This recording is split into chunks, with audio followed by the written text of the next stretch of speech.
మిత్రులందరికీ మోక్షద ఏకాదశి మరియు గీతా జయంతి శుభాకాంక్షలు. మోక్షద ఏకాదశి అంటే మోక్షాన్నిచ్చే ఏకాదశి అని పెద్దలు తెలియజేస్తున్నారు.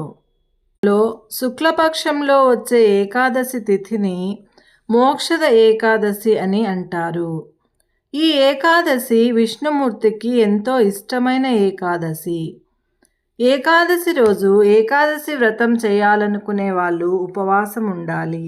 పాలు పలహారం తీసుకోవచ్చు. తర్వాత రోజు ద్వాదశి రోజున ఉదయం ఎవరికైనా పేదవారికి దానం చేసి అన్నదానం చేసిన తర్వాత తాము ఆహారం తీసుకోవచ్చు. రోజంతా ఉపవాసం ఉండలేని వాళ్ళు సాయంత్రం దీపారాధన తర్వాత ఎవరైనా పేదవారికి అన్నదానం చేసిన తర్వాత గోధుమ రవ్వతో చేసిన ఆహార పదార్థాలు తీసుకోవచ్చు. ఏకాదశి రోజు లక్ష్మీనారాయణులను పూజించుకోవాలి. ఈరోజు శ్రీ మహావిష్ణువుకు పంచామృతాలతో అభిషేకం చేయించుకుంటే చాలా మంచిది. విష్ణుమూర్తిని తులసీ దళాలతో పూజించాలి. ఈరోజు జపించాల్సిన మంత్రాలు: ఓం నమో భగవతే వాసుదేవాయ నమః, ఓం లక్ష్మీనారాయణాయ నమః, ఓం కృష్ణాయ గోవిందాయ గోపీజనవల్లభాయ నమః. ఈ మంత్రాలను జపించటం వలన శుభ ఫలితాలు కలుగుతాయని పురాణాలు తెలియజేస్తున్నాయి. మోక్షద ఏకాదశి రోజే గీతా జయంతి కూడా.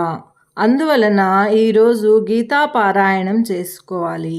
కృష్ణుడి ఆలయాన్ని దర్శించుకోవాలి. కృష్ణుడి ఆలయంలో ధ్వజస్తంభం వద్ద ఆవు నెయ్యితో దీపారాధన చేసి ఆలయం చుట్టూ ప్రదక్షిణలు చేసుకోవాలి. భగవద్గీత అనేది ఒక మతానికి సంబంధించినది కాదు. ఒక మనిషి జీవితంలో ఏ విధంగా నడుచుకోవాలి, ఒక పనిలో విజయం సాధించాలంటే ఎలా ప్రయత్నం చేయాలి, ఓటమిని ఎలా తట్టుకుని తర్వాత విజయాన్ని ఎలా సాధించాలి అనేది భగవద్గీత తెలియజేస్తుంది. భగవద్గీత అనేది జీవిత పాఠాలు నేర్పే పుస్తకము. భగవద్గీత మనకు ఒక బెస్ట్ ఫ్రెండ్, ఒక బెస్ట్ గైడ్తో సమానము. ఒక మంచి పుస్తకం 100 మంది స్నేహితులతో సమానము. గీతా పారాయణం అంటే శ్లోకాలు బట్టి కొట్టడం చెప్పడం కాదు. ఆ శ్లోకం యొక్క అర్థాన్ని మన జీవితానికి అన్వయించుకోవాలి. గీతా జయంతి రోజు అందరూ గీతా